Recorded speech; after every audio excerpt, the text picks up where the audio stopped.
Hey guys, welcome back to the lab.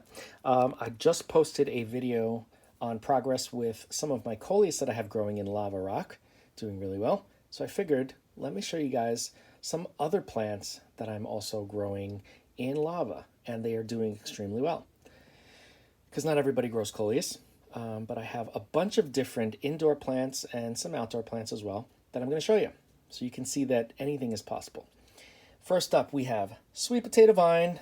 I love these plants. Sweet potato vines are not only beautiful, they grow extremely well, and I also like to grow them to harvest the leaves and use them in salads. Don't take my word for it. Do your own research. but yeah, that's the reason. Those are the reasons why I like to grow sweet potato vines. I have a bunch of different varieties, and when I get them, I rinse off the roots very well, as good as I can to get all of the soil off of them. And then you could see I harvested all those leaves at the base. And then I put them in the lava rock, typically of what I do now with no drainage holes. And I just put about an inch of nutrient solution at the bottom. I had wrapped the roots around well above where the nutrient solution is going to be, so they'll be nice and moist in the nice and moist environment, but they'll grow down, which they started to do, into the reservoir section. Doing really well. So sweet potato vine, another option if you are having challenges with soil like I typically do in this grow space that I live in. Next up, we have Hoya. Who doesn't love Hoya? I'm sure there are people that don't, but I love Hoya. I think they're beautiful.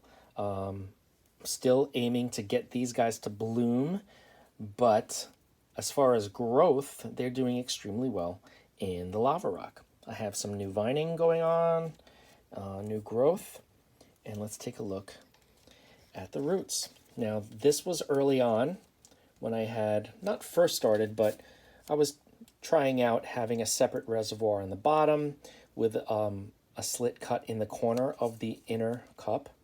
And you can see the roots doing pretty well, dipping their ends into the reservoir. And this one's going to need to be filled pretty soon because there's not much left in the reservoir. But doing extremely well in the lava rock. Hoya in soil, for me, typically do horribly. I mean, most plants do. I mean, once in a while, I get a plant that does fine in soil. It tends to be the exception to the rule for me, but Hoya in particular, they're epiphytes, so they need a lot of air circulation around the roots. Humid air, preferably. So they do really well, lava rock. Next up, we have African violet. Why not, right? This originally was a cutting, I believe, that I had taken off of a Modesty African violet. I think this is the parent leaf. It's the oldest one, and it's the largest. Grows really well in lava rock. Look at those roots. Those thirsty roots are all over the place. They do really well. This is going to need to be filled pretty soon. You can see there's definitely less than an inch of nutrient solution at the bottom. And again, I was using the separate reservoir method here for this one. But this plant loves it so much, and it's under the grow lights, that I have some buds forming. Got a bud here and a bud over here. So this one's going to bloom soon. Very exciting. This also has variegated leaves. I don't know if you can see. Let me get closer. It's got like white, pink variegation on the edges of the leaves. You can see in this one here. So yeah, African violets are another option for growing plants in lava rock. Next up, we have a Primulina. Now, this is a relative of the African violet, another Gesneriid, and no blooms, no flowers, but doing very well. We have a lot of leaf growth coming up, and some spreading of the roots. You can't really see too much in here, but there's, some sections there you could see of root growth in the lava. Again, this was early on, so I have the separate reservoir with the slit cut in the edge of the inner cup. But yeah, Primulina, another option. Next up is the parlor palm. This was a gift from someone, and it is doing very, very well in lava rock. The method I used for this one, because I know that palms in particular are very sensitive to tap water and some of the chemicals that are in and elements that are in tap water. So I have a slit in the inner cup, and I have another cup of the same type on the outside.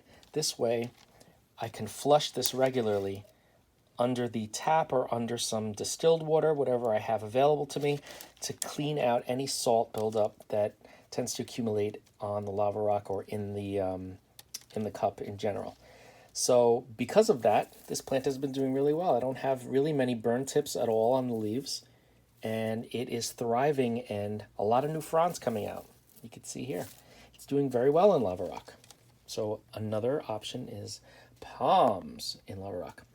Okay, last but not least, you guys are going to laugh at me or make fun of me. Please don't. But it was really an experiment because I wanted to really see what's possible. So I have here a dandelion plant from the yard. That is correct, dandelion. I said, you know what? Dandelion grows everywhere. People hate dandelions because they're considered weeds. Really, a weed is just anything that's growing in a place where you don't want it to grow. So you can have a beautiful plant that somebody really considers a beautiful ornamental plant that you consider a weed because it's growing where you don't want it to grow. I think that dandelions, even though they are considered weeds and they're everywhere and they're kind of obnoxious to a lot of people, I think they're kind of cool because think about it. Those flowers that you see are really kind of pretty. Yellow, little sun-shaped colored flowers.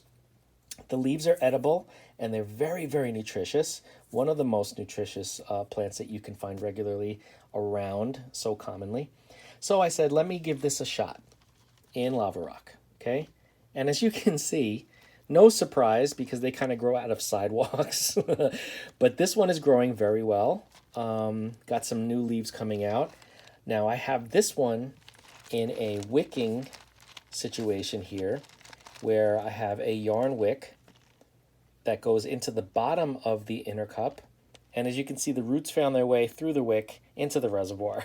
So not that I'm surprised because I feel like dandelions are resilient, but just think about it.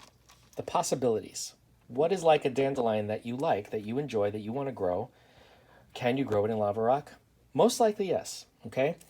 Really, that's the point of showing you this. I didn't have to include this in the video, but I want to show you that so many options people have with lava rock, growing plants in lava rock. And as you can see, not only from this video, but from previous videos that I've posted, it's easier, for me, in my opinion, it's easier to grow plants in lava rock.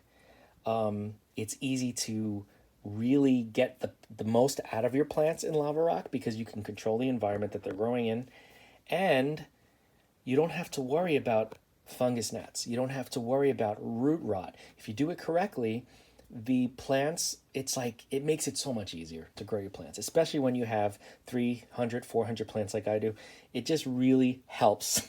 So anyway, that's the video. I hope you guys enjoyed. If you have not subscribed to the channel, please consider subscribing because we talk plants, we show experiments, lots of fun stuff, stuff that you don't see in every plant channel here on YouTube.